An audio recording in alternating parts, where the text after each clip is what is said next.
des cris de joie dans la présence de Dieu. Alléluia. Fais mieux que ça. Pousse des cris de joie dans la présence de Dieu. Merci Seigneur. Gloire à l'agneau. Alléluia. Amen. Merci Seigneur.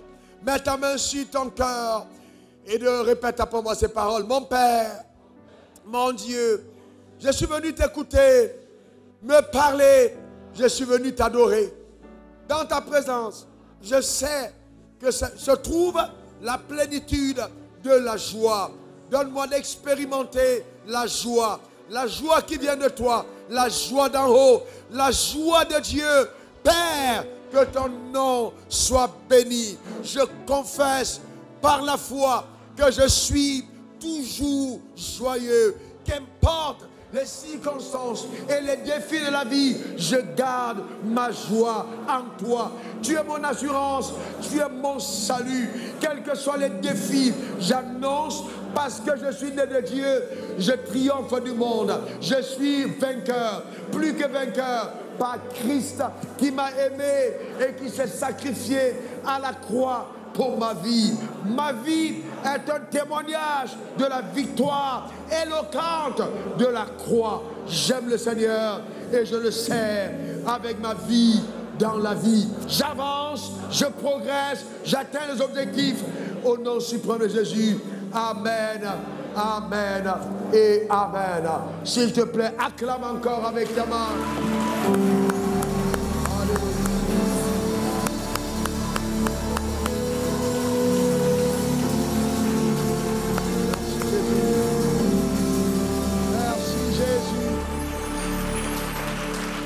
Alléluia. Quelqu'un dise Amen. Quelqu'un quelque part dise encore Amen. Quelqu'un dise une troisième fois Amen.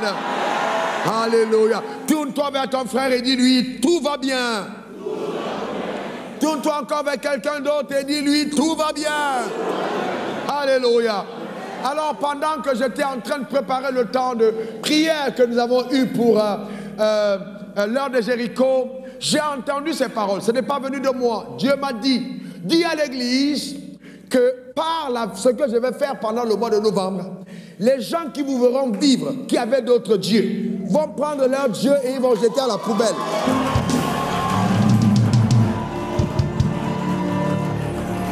Est-ce que quelqu'un comprend ça? Dieu dit, ils vont prendre leur Dieu, ils vont jeter à la poubelle. Et ils vont te supplier, s'il te plaît, partage avec moi ton Dieu. N'est-ce pas une bonne nouvelle? N'est-ce pas une bonne nouvelle? Donne-moi le meilleur des amens. Dis encore amen. Avant que je ne prie pour le message, je voulais te donner le thème.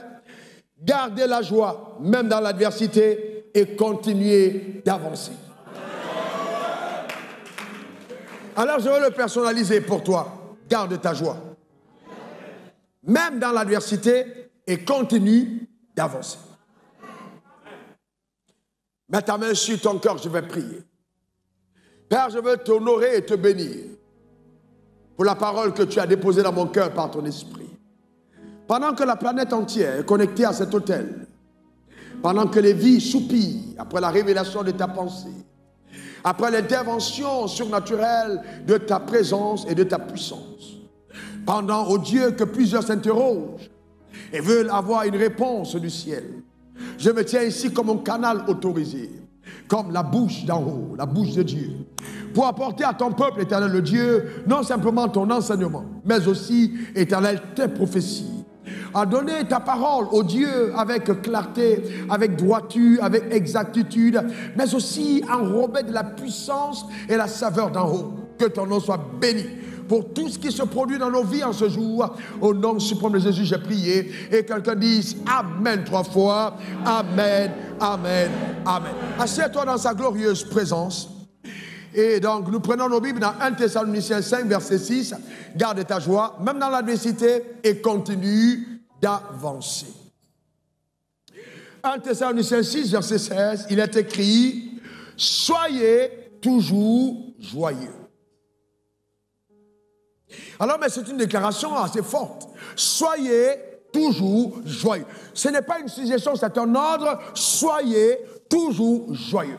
Mais comment est-ce que Dieu peut nous demander d'être toujours joyeux quand il sait que nous aurons des tribulations dans le monde? Quand il sait qu'on fera face à certains défis, quand il sait qu'on fera face à certaines déloyautés, quand il sait qu'on fera face à certains problèmes, quand il sait même qu'il nous arrivera de perdre notre chair, peut-être même d'être renvoyé du travail, ou même simplement d'être trompé par des personnes en qui on avait placé notre confiance. Dieu le sait. Mais il dit, soyez toujours joyeux. Ça veut dire qu'il existe une parfaite différence, mesdames, mesdemoiselles et messieurs, entre la joie de Dieu et la joie des humains, que j'appelle la joie naturelle. Et il y a deux types de joie. Et il y a une joie naturelle, c'est que tous les hommes peuvent expérimenter au niveau de leur âme. Expérimenter par exemple, quand on t'appelle pour te dire, oh, Madame Cynthia, vous avez reçu une promotion, dès demain, vous êtes nommé directeur ou directrice de tel département. Et il y a une joie. Quand on t'appelle pour te dire en tant qu'homme d'affaires qu'un nouveau contrat t'est donné, il y a une joie. Quand, par exemple, tu vas au match de football et que ton équipe marque le but, vous entendez, wow, les gens sont en joie. Mais cette joie-là, c'est une joie naturelle. C'est une joie qui a un caractère passager, qui n'est pas enrobée justement du parfum éternel que seule la joie de Dieu renferme. Cette joie est passagère. Ou même, il y a eu des élections dans ton pays et ton candidat a gagné. Wow, tu es content. Tu peux te balader dans la rue, pousser des cris de joie, déclarer tu es en joie. Mais cette joie-là, elle est passagère. Parce qu'un autre événement arrivera. Si ta joie n'est ancrée que sur les événements qui se succèdent, d'autres événements viendront par la suite voler ta joie et t'empêcher ainsi de garder le même ressenti, d'avoir le même sentiment. Dieu dit, soyez toujours joyeux. Alors, comment est-ce que le dictionnaire Larousse définit la joie? Il définit la joie comme un sentiment de plaisir. Quelqu'un dit plaisir. Quelqu'un dit encore plaisir. Vous voyez, de bonheur intense, caractérisé par la plénitude et sa durée limitée. D'accord? Et éprouvé par quelqu'un dont une aspiration, un désir est satisfait ou en voie de l'être. On pourra, par exemple, parler de la joie sexuelle. Elle est simplement une joie éphémère et de courte durée. Ou même la joie d'un bon plat d'attiqué poisson ou d'un garba. Il y a des gens qui sont heureux quand ils viennent à table, ils ont un sourire. Mais c'est une joie temporaire, une joie qui se limite au fait que nous sommes en train de vouloir manger un mets que nous aimons. Mais il y a une autre, voyez, une autre dimension. Je vais vous dire ceci. Écoutez-moi très attentivement. Je parle avec grande humilité. Les savants de ce monde n'ont pas assez d'intelligence pour pouvoir décrire ou alors apporter une définition au mot spirituel. Vous ne pouvez pas comprendre les choses spirituelles quand vous êtes charnel. Ceux qui ont écrit le Larousse ont défini la joie à partir de leurs cinq sens. Mais nous allons au-delà des cinq sens. Il y a quelque chose d'autre que nous ressentons qui ne vient pas de ce que nous voyons, de ce que nous touchons, de ce que nous respirons, de ce que nous... Non, il y a une autre dimension de joie. C'est celle que toi et moi allons démontrer dans notre génération. C'est celle que Dieu a déposée en nous. Ça s'appelle la joie spirituelle, la joie de Dieu. Oui, la joie est spirituelle. La joie est spirituelle. Voyez-vous, elle est spirituelle. Elle n'a rien à voir avec le naturel. Elle est spirituelle. Et donc, hélas, vous savez, l'une des choses qui m'a beaucoup marqué, c'est de voir les croyants. Ils jeûnent, ils prient, ils donnent leurs offrandes, ils payent leurs dîmes. Mais vous le voyez à l'église, le visage est serré comme si c'était un accident, une calamité qui était en train de se produire. Il n'y a pas de joie. La vie avec le Seigneur doit être une vie de joie. Ce n'est pas une vie de pénibilité, une vie de souffrance. Comme si on est là en train de dire, oui, dans tous les cas, aussi on serait heureux. Non! Arrêtez de vivre comme des zombies. Certains d'entre nous, on se présente là comme des masques guerriers, des masques du village. Tellement notre visage est vraiment... Ce n'est pas normal. Je veux que tu sois toujours joyeux. Il est temps pour toi de comprendre que le bonheur n'a rien à voir avec justement les événements extérieurs. Beaucoup d'entre nous pensons que nous allons être heureux quand certaines choses vont se produire. Quand je vais me marier, hey, alors là je serai heureuse. Tu mens. Le bonheur doit commencer quand tu es seul. Et je vous donne un conseil, messieurs, n'épousez pas une femme qui ne sait pas rire. Parce que votre maison va ressembler à l'enfer. Le rire est important. Épousez un jeune homme qui sait être joyeux. Sinon, il risque de se transformer en boxeur. La joie est importante. Savoir être heureux. La Bible dit, soyez toujours joyeux. Les personnes qui ne sont pas joyeuses blessent. Les personnes qui ne sont pas joyeuses sont toujours en train de polluer l'atmosphère. Elles ne sont pas agréables à vivre. Voyez-vous, la joie, c'est vraiment l'ingrédient indispensable pour une vie savoureuse en Christ. Il faut avoir de la joie. Soyez quelqu'un de joyeux. C'est très important. Ah, mais quelqu'un me regarde pour dire, mais pasteur, moi c'est comme ça que je suis né. C'est pour ça que Dieu t'a donné la nouvelle naissance. Et c'est pour ça que la vie divine est en toi. C'est pour changer radicalement ton être. Et embellir ta vie. La joie est indispensable. Regardez ce que l'apôtre Paul dit dans Romains 14, verset 7. Il dit, car le royaume de Dieu, ce n'est pas le manger et le boire. Alléluia. Oh, vous savez, même quand vous voyez des fêtes, vous voyez même des enfants de Dieu, quand on met la nourriture, il faut voir l'empressement. Les gens aiment manger. Eh bien, les gens aiment manger. Les femmes mangent, les hommes, ils mangent. Les gens aiment la nourriture, c'est pas mauvais. Mais l'homme ne vivra pas de pain seulement. Et le royaume des cieux, c'est pas le manger et le boire. Mais la Bible dit, ça va plus loin que ça. Mais c'est quoi? La justice, la paix et la joie par le Saint-Esprit. Donc voilà les trois piliers du royaume. La justice, la paix et la joie par le Saint-Esprit. Donc il s'agit là d'une joie qui ne vient pas des événements que tu vis, mais que le Saint-Esprit dépose dans ton cœur. C'est important. Voyez-vous, c'est important.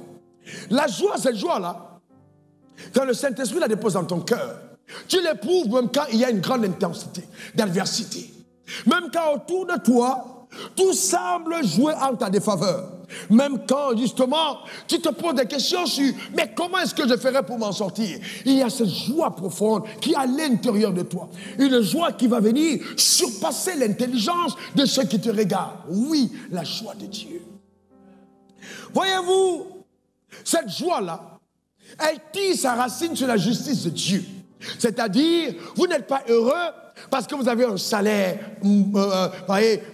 exorbitant. Non, vous êtes heureux parce que à la croix, Jésus a dit, vous concernant, que tout est accompli.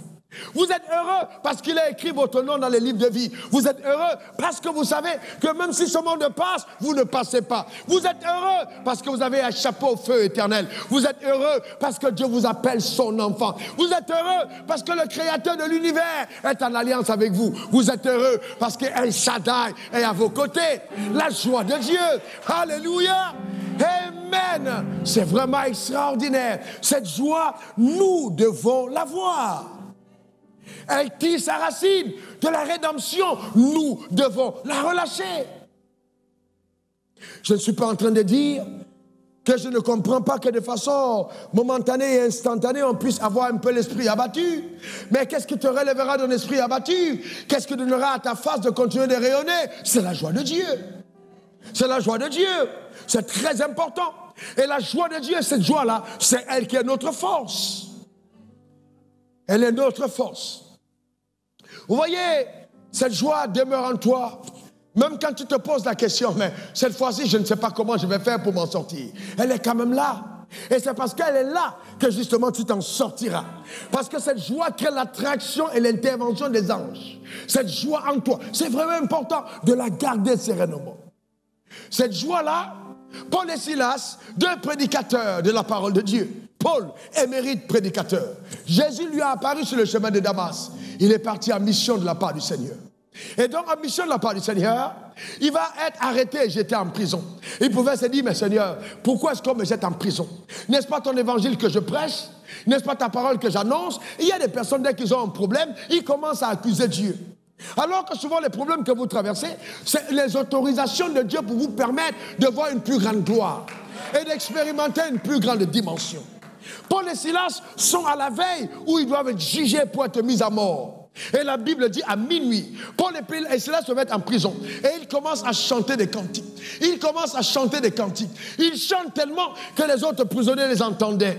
Ça veut dire qu'ils ne chantaient pas en disant « Et Dieu est bon, alléluia, alléluia, Dieu, nous te célébrons. » Non, « Oh, tu es bon, Dieu, tu es bon. » Donc ils chantaient, voyez-vous, sans respecter le protocole de la prison qui pouvait dire à partir de 20h qu'on n'entend plus de bruit. Ils disent, nous allons louer notre Dieu. En pleine prison. Et la Bible dit, pendant qu'ils louent Dieu, alors, au lieu que les sujets de prière montent au ciel, Dieu dit, ça va être trop long, laissez-moi descendre là où se trouve le problème. Votre louange fait descendre Dieu au milieu de vos problèmes. Votre louange brise les chaînes de la captivité. Votre louange pousse au ridicule vos adversaires. C'est-à-dire vos adversaires sont étonnés. Ils vous regardent, pensant que vous serez en train de pleurer, mais ils vous voient rire. Ils disent non mais c'est pas possible. Comment est-ce qu'il est encore en train de rire? Mais tu ris parce que pour toi c'est rien du tout. Celui qui est en toi est plus fort que celui qui est dans le monde. Cette joie quand tu l'exprimes, tu donnes honneur à ton Dieu. Laisse-moi te donner un conseil. Faut jamais faire cette faveur à tes adversaires. Il ne faut jamais changer d'attitude, baisser la tête quand les gens t'attaquent. Il faut toujours rire. Parce qu'ils te guettent. Vous savez, quand j'avais été attaqué, les mêmes gens qui m'attaquaient étaient tout le temps en train de regarder mes cultes. Ils ne comprenaient pas comment je peux être en train de rire. Comment je peux être, d'être sapé, d'être agréable, de danser. Mes frères et sœurs, parce que je sais en qui j'écris. Et j'ai appris une chose avec Dieu. Chaque épreuve que je traverse a un temps. Dans la Bible dit il y a un temps pour chaque chose. J'ai tellement vu les épreuves se succéder que quand elles arrivent, moi-même je me mets à côté pour observer et voir qu'est-ce que mon Dieu va encore faire pour me sortir de là. Entre-temps, je me réjouis. Alors dis à ton voisin, ça va passer. Dis-le encore, ça va passer. Parce que mon Dieu va intervenir. Dis encore, ça va passer. C'est très très bon mon frère, vous voyez, c'est très important. Vous voyez, cette joie est importante. Elle remplit ton être, cette joie. Elle remplit ton être, cette joie-là. Et cette joie, elle va inhiber ton âme comme une drogue douce et un nectar délirant qui te donne de planer dans l'univers, d'accord, des espérances infaillibles. Donc, elle inhibe ton âme. Tu planes dans l'univers des espérances infaillibles. C'est-à-dire tes espérances n'échouent pas à cause de cette joie intérieure.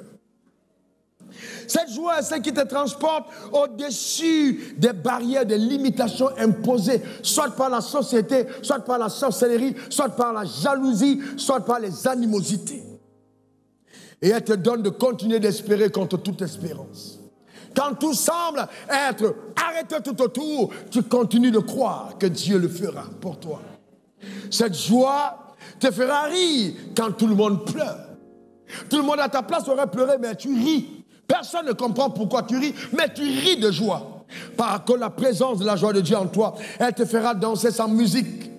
Les autres dansent parce qu'ils ont une musique, mais toi tu te lèves tout seul. Et on dit, mais qu'est-ce qu'il prend cette sœur? Et tu danses seul dans la route, en route, à cause de la joie. Elle est intérieure.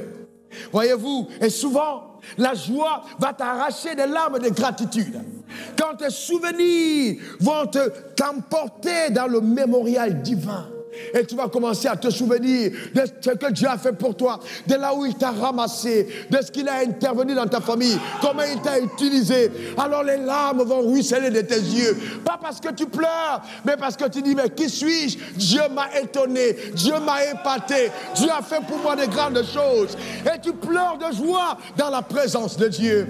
Frère, la joie de Dieu te rendra humble. Elle te donnera d'être admiratif de ses œuvres incroyables. La joie de Dieu te donnera de rester attaché à celui-là qui t'a aimé le premier. La joie de Dieu te donnera de toujours avancer dans le chemin de la foi. Car c'est une joie qui est indispensable au moteur de ta foi. Sans cette joie, le moteur de la foi sera grippé. Il faut la joie pour que la foi marche. Nous devons être toujours joyeux. Le monde dans lequel nous vivons est un monde méchant. Le monde dans lequel nous vivons est un monde pervers. Et le diable aura tendance à te faire croire que oui, mais pourquoi est-ce que c'est à toi? Mais ça arrive à toi parce que tu es spécial. Continue de te réjouir. Continue de te réjouir. Frères et sœurs, laissez-moi vous donner en quelques mots la définition spirituelle du mot joie, selon moi, par le Saint-Esprit. Notez-le. La joie est un sentiment spirituel. C'est un sentiment spirituel. Profond que ressent la nouvelle création. C'est-à-dire, ne peuvent expérimenter cette joie que ceux que Dieu a choisis. Que expérimentent la nouvelle création. Un sentiment étrange et apaisant qui nous introduit dans le bonheur de la vie. Ah oui, dans le bonheur de la vie. Dans le bonheur de la vie. Car ce qui nous rend heureux, ce ne sont pas les choses qu'on possède, mais c'est notre état d'être. C'est notre état d'être. Ça nous introduit dans le bonheur, frère. Vous pouvez avoir 10 milliards, quelqu'un d'autre a 100 000, mais il est plus heureux. La joie n'est pas déterminée par nos avoirs, mais un sentiment noble, infusé dans nos cœurs par le Saint-Esprit. Beaucoup de personnes vont faire des retraites spirituelles, vont voir des guides et des coachs parce qu'ils veulent être zen. Mais nous, c'est plus que la zen attitude. C'est le zen-être. C'est ce que nous sommes. Ce n'est pas une attitude, nous sommes zen. Et rien ne peut changer ça. C'est ce que nous sommes. Voyez-vous, et ce sentiment nous donne de transcender les circonstances quotidiennes. C'est-à-dire, ta femme t'a énervé, mais ta joie n'est pas partie. Ton mari t'a fait quelque chose que tu n'aimes pas, mais ta joie n'est pas partie. Un collaborateur t'a peut-être énervé, mais ta joie n'est pas partie. Non, elle est là en toi. C'est ça qui te rend spécial. Elle est là en toi, cette joie. Voyez-vous, et ce sentiment, voyez, a un caractère éternel. Dans notre esprit, il est déposé par le Saint-Esprit. Voilà donc ce que c'est la joie, selon Dieu, dans la dimension spirituelle. Il est déposé par le Saint-Esprit. Voyez-vous, le problème, c'est que souvent vous laissez aller par les circonstances de la vie. Oh oui, mon mari, il m'a chassé, mon mari, il a fait ci. Ma soeur, ton mari est trop petit pour être le catalyseur de ta joie. Sois toujours joyeuse. Que ton mari t'ait trompé, ou que ton mari ait découché, ou que ton mari soit fidèle, sois toujours joyeux. C'est un bout d'homme, il est un bout d'homme qui ne doit pas être le catalyseur de ton bonheur.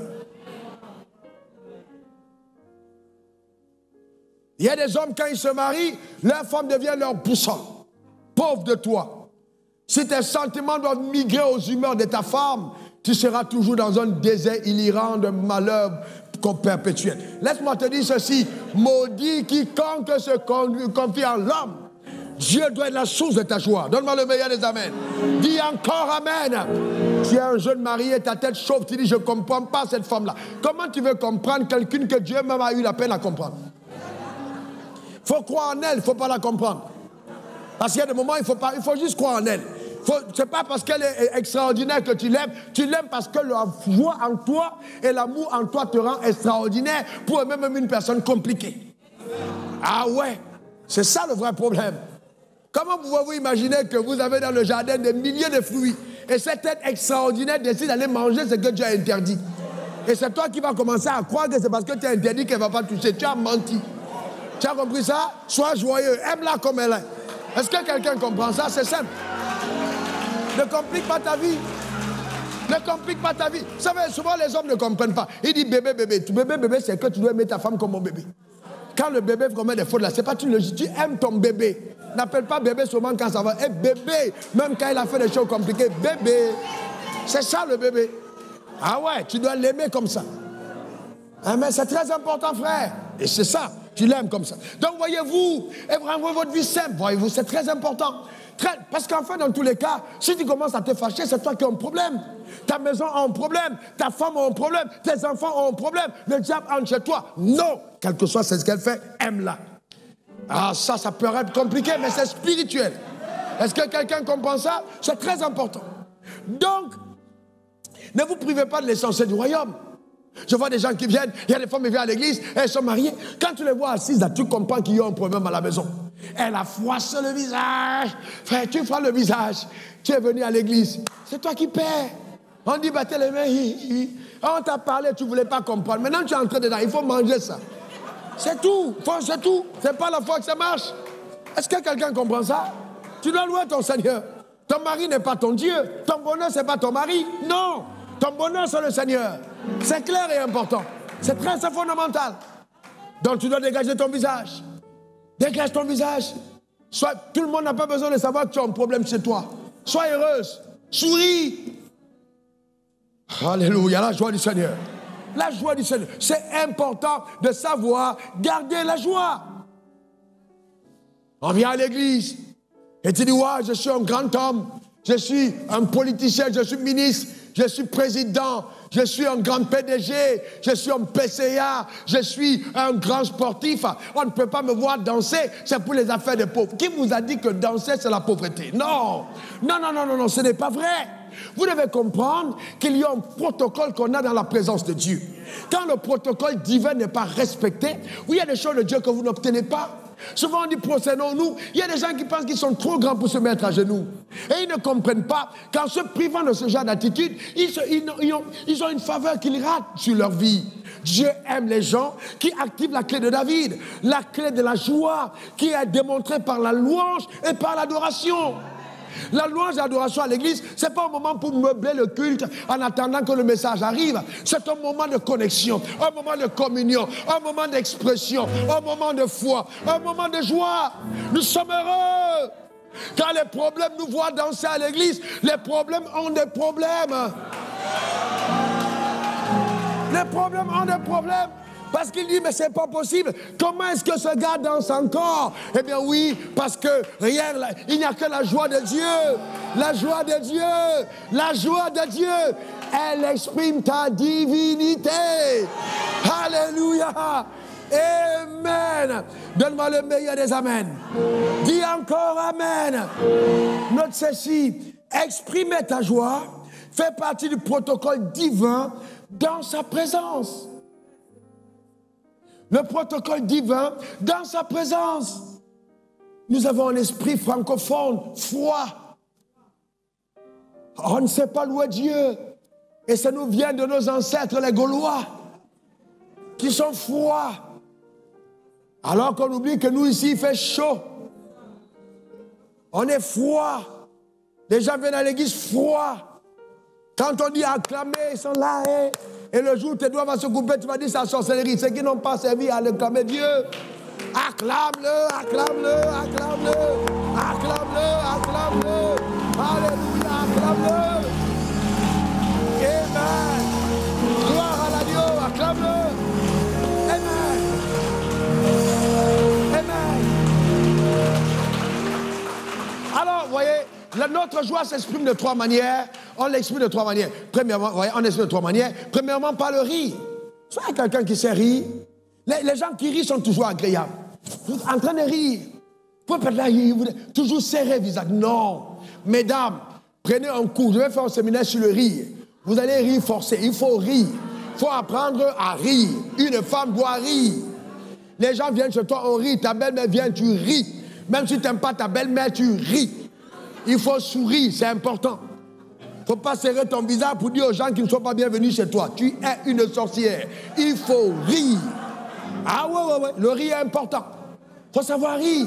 Mais il ne faut pas rire bête là. Non, rire professionnel. Ah ouais. Et je suis pas en train de dire un gars, sa voiture au bord de la route. Maintenant, tu es là, non. Non, ça, c'est pas le rire. Après, tu vas dire, pasteur Wafo a dit, rire. Ça, c'est le rire pas bon. Il faut rire dans les bonnes circonstances. Hein?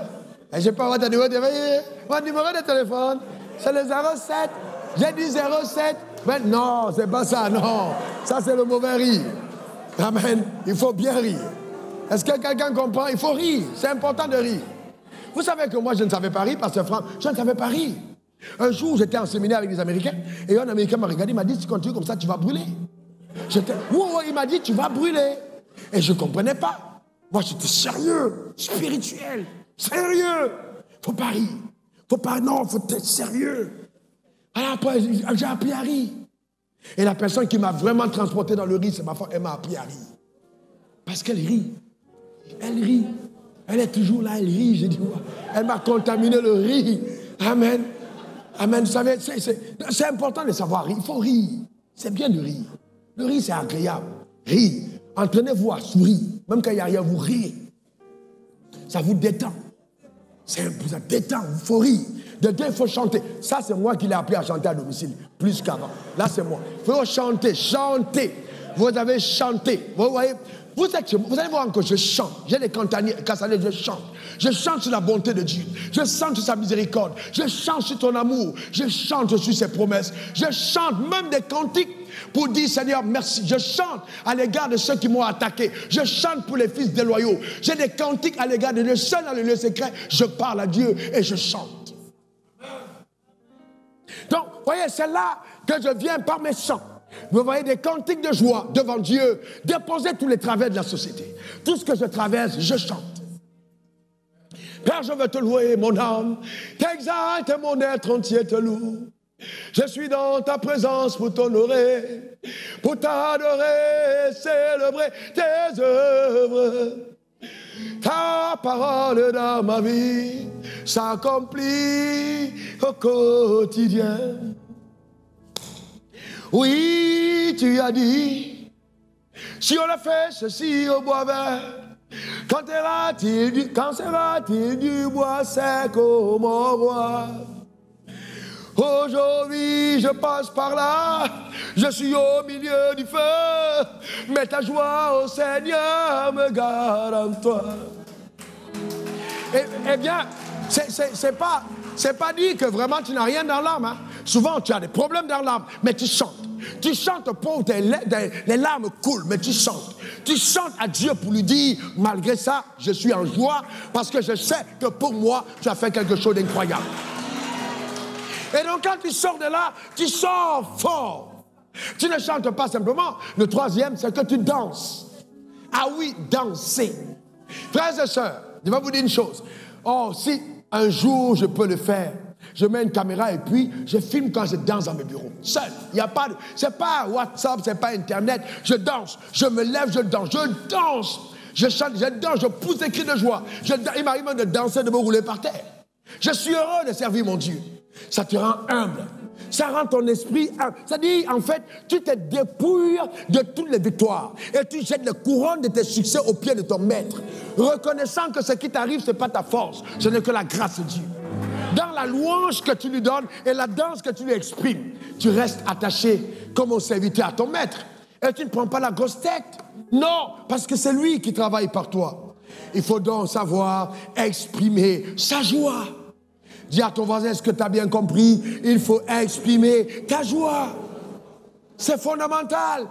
Philippiens 4, verset 4 dit, réjouissez-vous toujours dans le Seigneur. Wow. Amen. Je le répète, réjouissez-vous. On se réjouit comment? Dans le Seigneur. Pas en boîte de nuit, non, mais dans le Seigneur. Amen. Dans le Seigneur. Voyez-vous, et c'est la clé de David. David, un roi de la plus grande nation du monde, comme Donald Trump aujourd'hui. Et on fait entrer justement le tabernacle dans la ville. David, dans 2 Samuel 6, verset 16 à 14, il se lève. Regardez au verset 14, la Bible dit, David dansait de toute sa force devant l'Éternel. Ce n'était pas dans le choco, non. Il dansait de toute sa force devant l'Éternel. Et le peuple était là et regardait le roi danser. Il était en tenue royale. Les gens disent, mais c'est pas possible, c'est quand même le roi. Mais devant Dieu, il savait qu'il n'est rien. Il dansait devant l'Éternel. Il faut apprendre à danser. Tu exprimes ta joie. Regardez au verset 7. David et toute la maison d'Israël firent monter l'âge de l'Éternel avec des cris de joie, son des trompettes. Et la Bible dit au verset 16, comme l'âge de l'Éternel entrait dans la cité de David, Michal, fille de Saül, regardait par la fenêtre et, voyant le roi David sauter et danser devant l'Éternel, elle le méprisa dans son cœur. Mais elle ne savait pas ce que c'est que la louange. Son père était justement Saül, qui lui a été rejeté par Dieu. Et s'il a été rejeté, sûrement il ne savait pas louer. Il ne savait pas danser.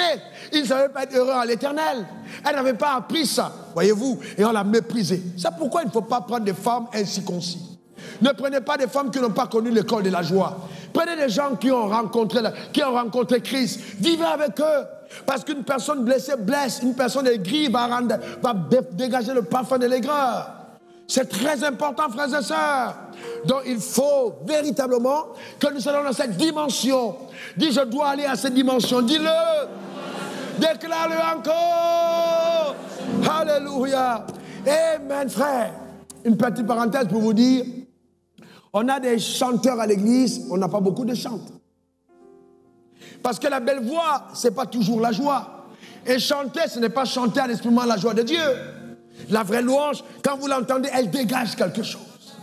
Ce n'est pas une performance, c'est une expression de cœur. Et cette joie-là, c'est elle qui est notre force. Dans Néhémie 8, verset 10, il dit, la joie de l'Éternel est notre force. Il s'agit là de la joie de l'Éternel, pas la joie de la bière, non. Non, non, non, non, non, non, pas la joie du sexe, non, mais la joie de l'Éternel. Elle est notre force. Les joies sensuelles conduisent à la perversité. La joie de Dieu conduit à la consécration. C'est pour ça que vous voyez des gens ont de l'argent quand ils ne connaissent pas Dieu. Ils commencent à avoir une fille de 18 ans, après ils prennent des filles de 7 ans, après ils prennent les hommes, après ils mélangent hommes avec femmes, parce qu'ils cherchent les plaisirs. Mais là, nous avons la joie de Dieu. Elle nous mène à la consécration. Elle provoque une circoncision de la chair. La joie de Dieu. Quand Néhémie va dire que la joie de l'Éternel est sa force, le peuple de Juda était sous l'oppression. Ce n'était pas justement de l'Empire perse qui avait occupé tout le Moyen-Orient. Proche-Orient plutôt. Donc, et Néhémie était donc un grand commis de l'État, conseiller du roi, et Dieu lui donne le mandat d'aller reconstruire les murailles de Jérusalem. Ce n'est pas une tâche facile. Quand il a écrit ça, il était vraiment en train d'écrire dans un contexte d'adversité. Continuer d'avancer même quand les choses vont mal. Voyez, gardez la joie de Dieu dans les tribulations de la vie ne doivent pas t'empêcher de continuer d'être heureux en lui. Car seule sa joie permanente en toi te garantit la victoire. Il dit, soyez toujours joyeux. Voyez, la joie va te donner d'endurer dans la marche avec Dieu. Et elle va jouer aussi un rôle essentiel. Elle va te communiquer la foi parce qu'elle agit comme une drogue. Voyez-vous, quand vous êtes dans la joie, vous louez Dieu véritablement. Vous sortez, vous êtes courageux. Vous êtes courageux et audacieux. Les gens qui ne savent pas évangéliser, qui ne peuvent pas parler de Jésus aux autres, ce sont ceux qui ne louent pas. Ils ont honte de Christ parce qu'ils ne passent pas le temps dans sa présence. Il faut savoir exprimer la joie. Alors, mais comment donc avoir cette joie? Pour l'exprimer, comment je vais faire pour l'avoir? Numéro 1, par la nouvelle naissance. Par la nouvelle naissance. Ça veut dire que si vous êtes enfant de Dieu, vous l'avez en vous. D'aller par la maison pour dire, Seigneur, je prie, pardon, donne-moi la joie, donne-moi la joie. Tu l'as déjà. Dis à ton voisin, la joie est là en toi, elle est là. Non, non, dis-le à ton voisin, cette joie est déjà là. Amen, elle est dedans, elle est en toi, elle est dans ton cœur. Regardez ce que la Bible dit dans Galates 5, verset 22. Regardez ça. Il est écrit, regardez ce qui est écrit, Galates 5, 22. Alors on lit ensemble, 1, 2, 3. Le fruit de... Stop. On a dit les fruits ou le fruit? S'il vous plaît. On a dit les ou le. Il y a combien de fruits? Il y a combien de fruits? Il y a des gens, des croyants qui disent non, moi j'ai reçu le fruit de l'amour, je n'ai pas reçu celui de la joie. Non, c'est le même fruit. Voyez-vous, même fruit avec plusieurs tranches. Donc il y a une tranche qui est appelée amour, une tranche est appelée joie, une tranche est appelée paix, une tranche est appelée patience, une tranche est appelée bonté, une est appelée bénignité, une est appelée fidélité, une est appelée douceur. Ça veut dire que tu peux être doux.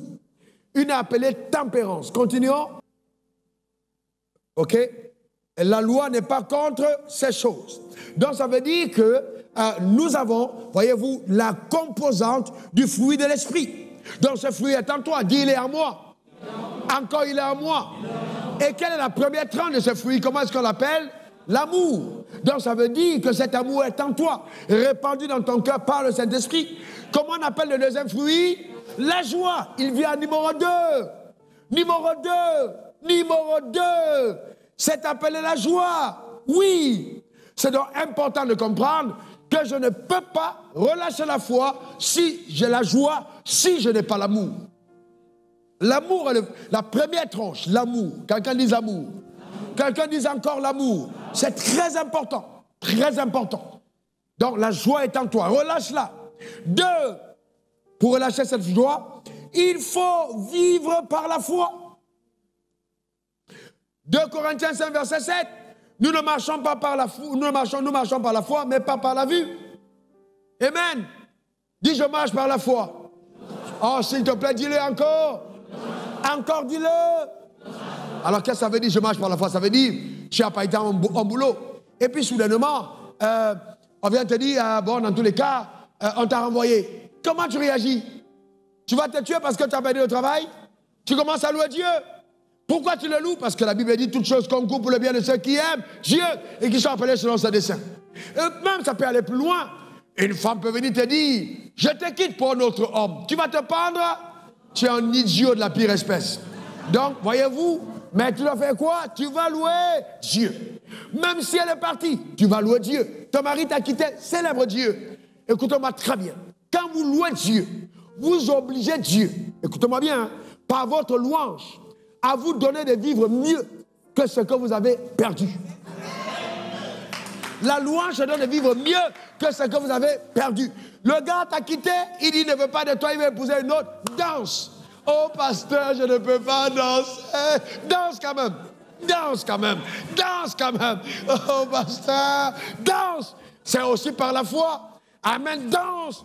Commence à danser et crois que Dieu a le meilleur pour toi. Je te garantis que quand celui-là viendra, tu vas te tourner pour dire, hé Dieu, merci pour la délivrance. Merci pour la délivrance. Parce que comparé à celui qui est parti, c'est comme si tu compares l'homme à un gorille. Dieu a le meilleur. Il mérite que tu le célèbres. Amen. Acclame-le, même quand tu n'as pas compris. Acclame le roi, même quand tu n'as pas compris. Alléluia.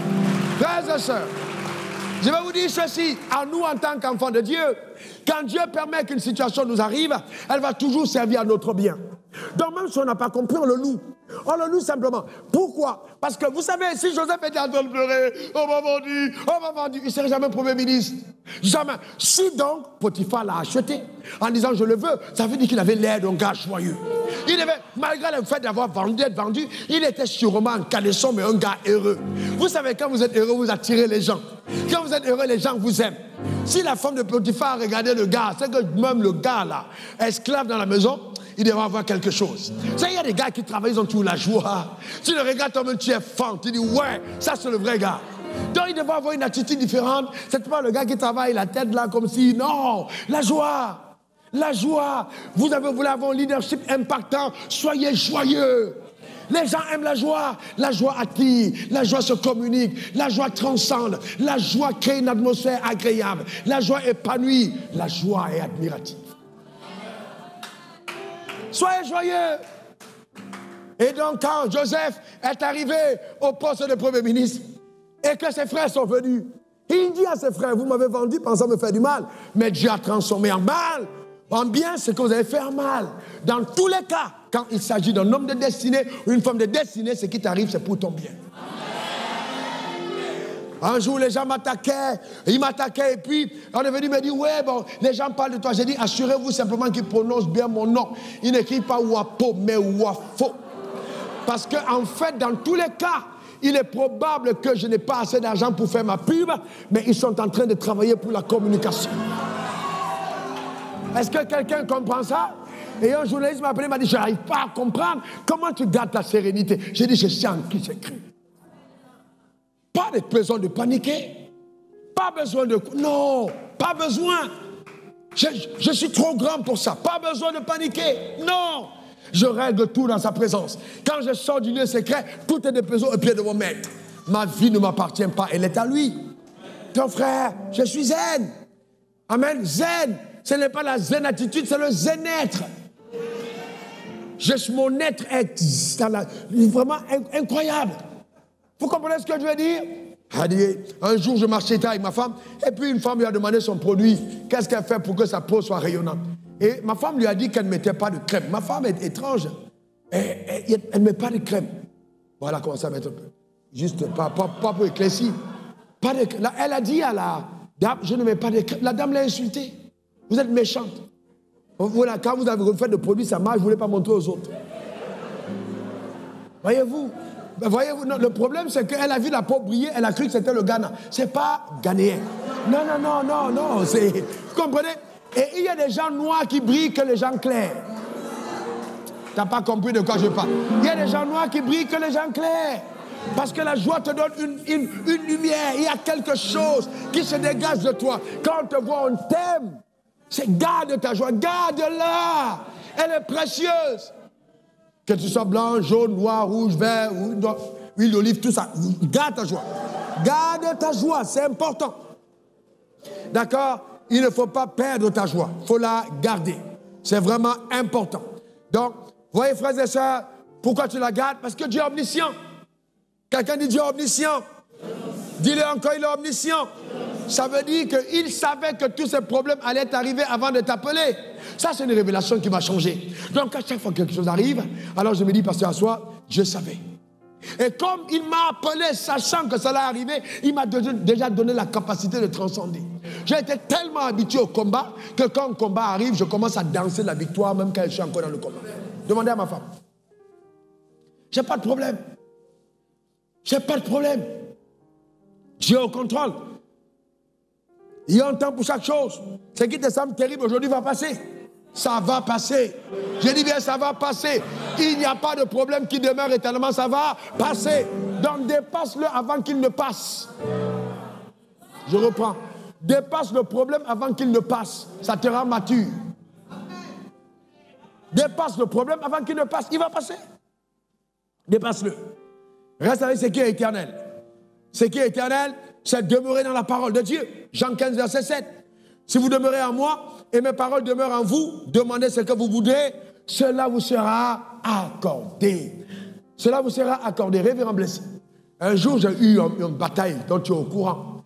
Les gens m'ont bombardé. J'étais à Dubaï, je priais et puis Dieu m'a dit, demande-moi ce que tu veux que je fasse de tes ennemis et je le ferai aujourd'hui. Si tu veux leur mort, je les ferai mourir. J'étais à Amani Hotel. Dans ma suite, je priais en langue. Il m'a clairement dit, si tu veux la mort, je te dis. Et donc Dieu dit, je te donne maintenant. Déclare toi-même ce que tu veux. Et j'ai dit, laisse-les vivre. Frères et sœurs, vous savez, je vous dis la vérité, Dieu est un Dieu grand. Demeurez dans sa parole. Demeurez dans sa parole.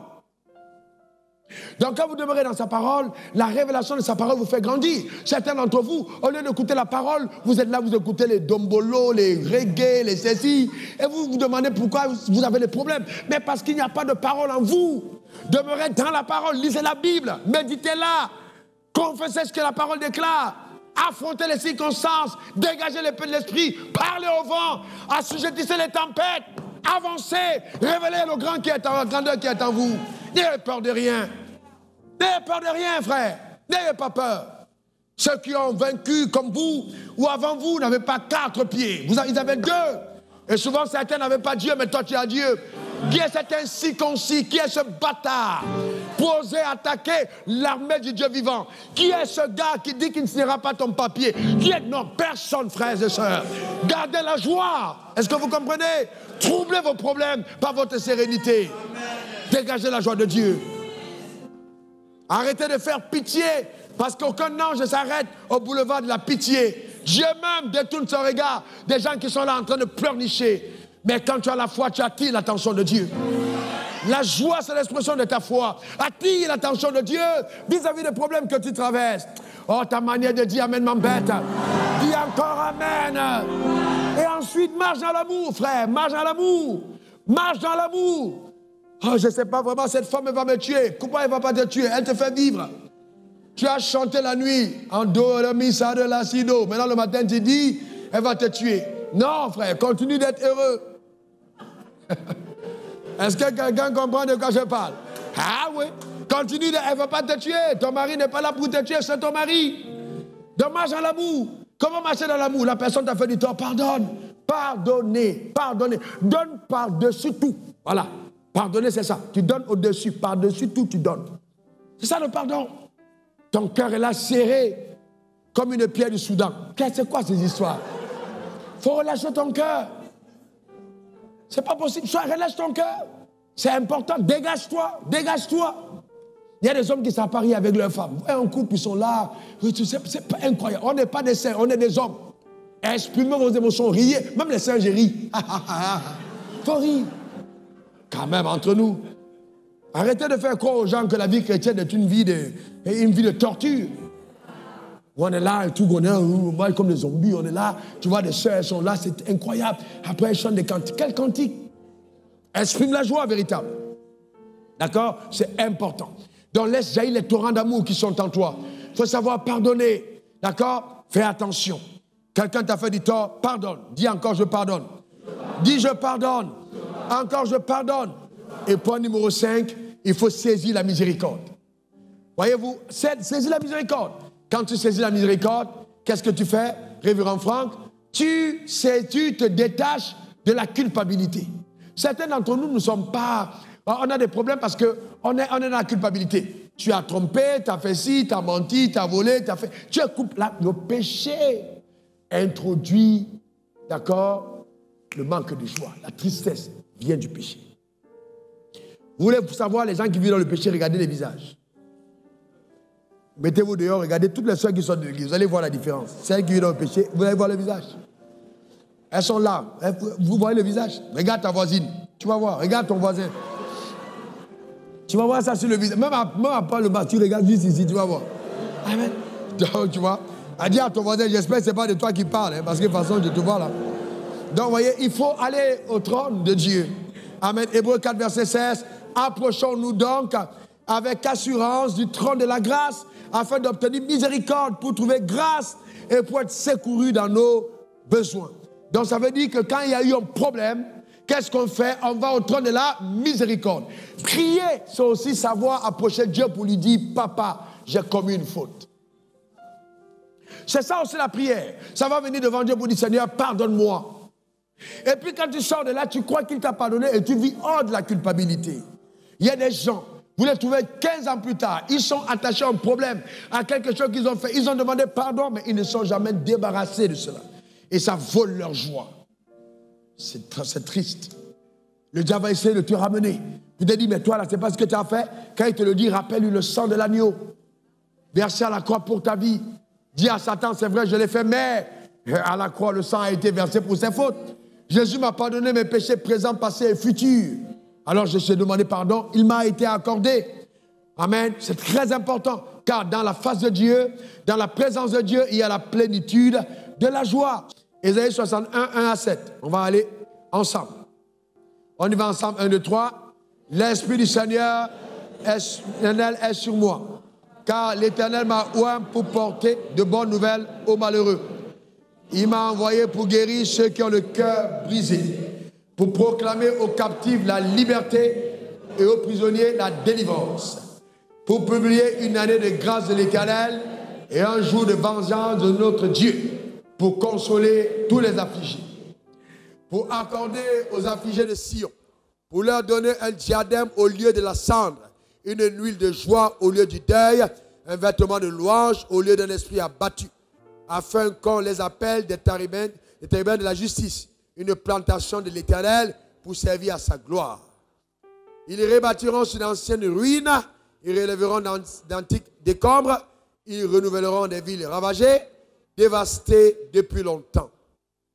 Des étrangers seront là et feront perdre vos troupeaux, des fils de l'étranger seront vos laboureurs et vos vignerons.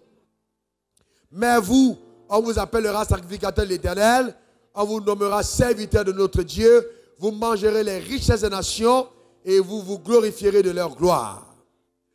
Au lieu de votre propre, vous aurez une portion double. Au lieu de l'ignominie, ils seront joyeux de leur part. Ils posséderont ainsi le double dans leur pays et leur joie sera éternelle. Que cela soit ta portion, que cela soit ton partage au nom suprême de Jésus. Que les trésors des nations te soient accordés. Que le vêtement de louange te soit donné.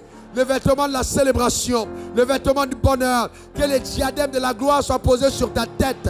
Et que ta vie témoigne de la fidélité de Dieu au nom suprême de Jésus. Qu'il en soit ainsi à ton égard. Que la joie éternelle soit en toi, s'exprime de façon visible et palpable. À partir d'aujourd'hui et à jamais, au nom suprême de Jésus, donne-moi 3 bons amen. Acclame donc l'Éternel ton Dieu. Fais mieux que ça, acclame-le très fort. Merci Seigneur pour ta fidélité. Alléluia.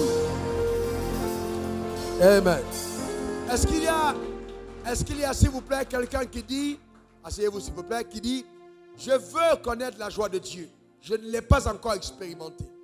Je veux la rencontrer par Christ Jésus. Lève ta main, je vais prier avec toi. Oui, tiens-toi debout. Oui, tiens-toi debout. Merci pour votre courage, tiens-toi debout. Merci. Amen. Ceux qui sont connectés en direct, il y a quelqu'un parmi nous qui dit, je veux expérimenter cette joie. Tiens-toi debout. Très bien. Ne passe pas à côté de ce que Dieu veut faire, il veut restaurer ta vie. Si tu ne l'as pas expérimenté, tiens-toi debout.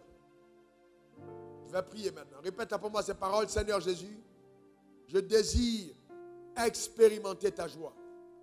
Que la vie de Dieu vienne en moi. Je reconnais que tu es mort pour mes péchés. Que tu as payé le prix pour ma liberté. Ma vie est totalement transformée. Car la vie de Dieu, je la reçois maintenant. Et mon nom est écrit dans le livre de vie. Au nom suprême de Jésus. Amen 3 fois. Amen.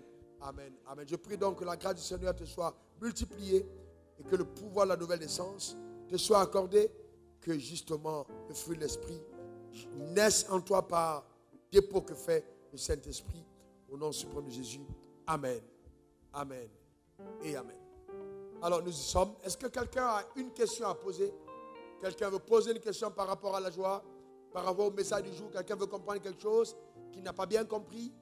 La personne peut lever la main, je vais prier, je vais lui donner la parole pour répondre à sa question si vous n'avez pas bien compris. Ok, mon frère? Oui, allez-y. Monsieur Bamba, oui, je t'écoute. Merci, révérend. Oui. Tout à l'heure, j'ai écrit à l'église, on a beaucoup de chanteurs et peu de chantres. Alors, la question est de savoir quelles sont les caractéristiques d'un bon chantre à l'église. Un chantre, c'est quelqu'un, pour être un chantre, premièrement, il faut être né de nouveau, il faut être un enfant de Dieu. 2, il faut que le ministère que nous accomplissions soit un ministère qui vienne de notre communion avec Dieu, alors que le chanteur, c'est simplement la performance par l'aptitude vocale et sa capacité à interpréter des chansons. Alors que justement le chantre va dans la dimension du psalmiste, dans la composition, la communion avec le Saint-Esprit, et transporte les gens dans une autre dimension, vie avec Dieu. La différence entre les deux. Et donc on a des gens, on peut commencer d'abord un peu comme un chanteur, mais plus on grandit dans ce ministère, plus on a communion avec le Saint-Esprit, on va commencer à chanter des cantiques nouveaux. On va commencer à avoir l'inspiration de la grâce par le Saint-Esprit et aller à un autre. Bon, hélas, beaucoup n'arrivent pas à cette dimension, mais c'est ça le désir de Dieu pour nous. Quelqu'un d'autre a une question? Quelque chose qui n'a pas bien compris par rapport au message? Très bien. Alors on va se tenir debout. Amen. Et nous allons ensemble justement mettre la parole de Dieu en pratique.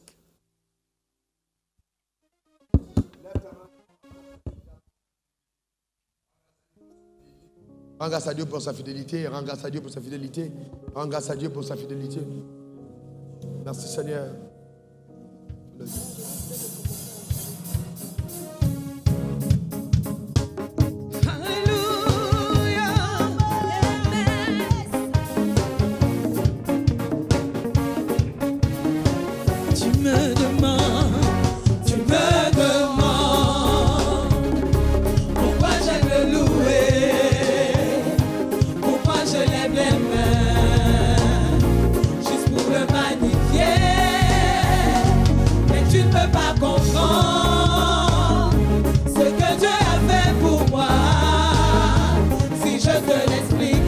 Tu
peux pas ignorer ce feu qui brûle en moi pour Dieu. Je sens brûler ce feu qui brûle en moi pour Dieu. Alléluia. C'est vrai. Poussons des cris de joie.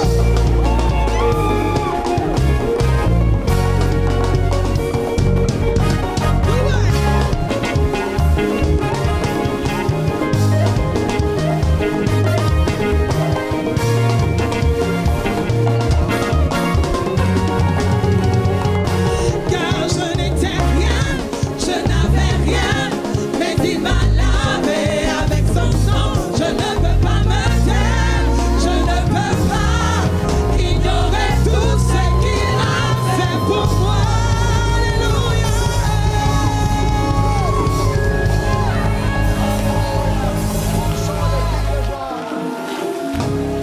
Exaltons la grandeur de notre Dieu. Poussons des cris de joie dans sa présence. Bénissons celui qui nous a rachetés. Exaltons-le, il est grand et puissant. Il est vivant. Alléluia. Lui seul mérite d'être loué. Alléluia. Nous allons nous taire et nous allons faire retentir nos acclamations pour la résurrection de notre Maître.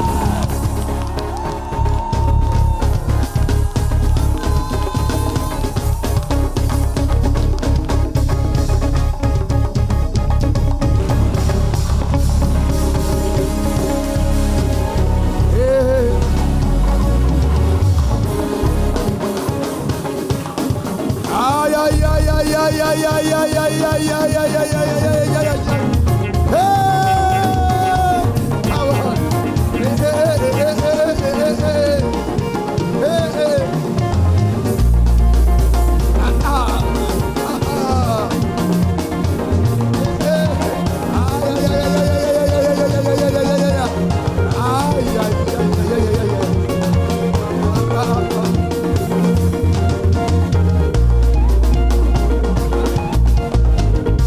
Si tu as déjà fait du bien un jour, il faut danser.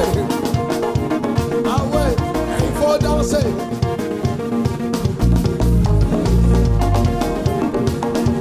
Il faut danser.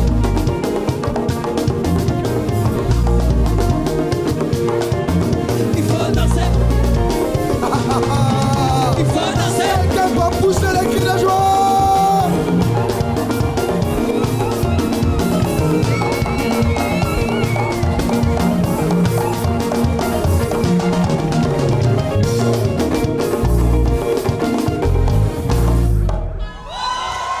Que Dieu bénisse son âme et ta vie.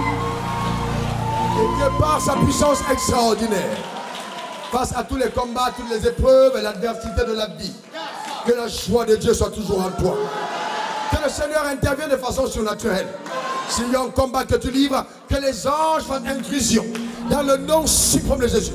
Et que la main de Dieu intervienne de façon puissante.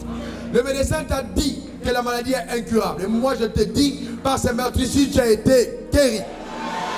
On t'a renvoyé du travail en disant que tu ne vas plus jamais rien naître. Mais je déclare que l'Éternel pourvoira tes besoins selon sa richesse et avec gloire en Christ. Au lieu d'un emploi, tu deviens créateur d'emploi. Quel que soit ce qui arrive dans ta vie, je te garantis que le lendemain te réserve des surprises heureuses. Alors parce que tu crois en ton futur, tu célèbres le présent. Tu danses pas parce que tu as vu, mais tu danses parce que tu crois que le Dieu que tu sais est fidèle. Demeure comblé, demeure béni, demeure dans la joie. Au nom suprême de Jésus, donne-moi 3 bons amen.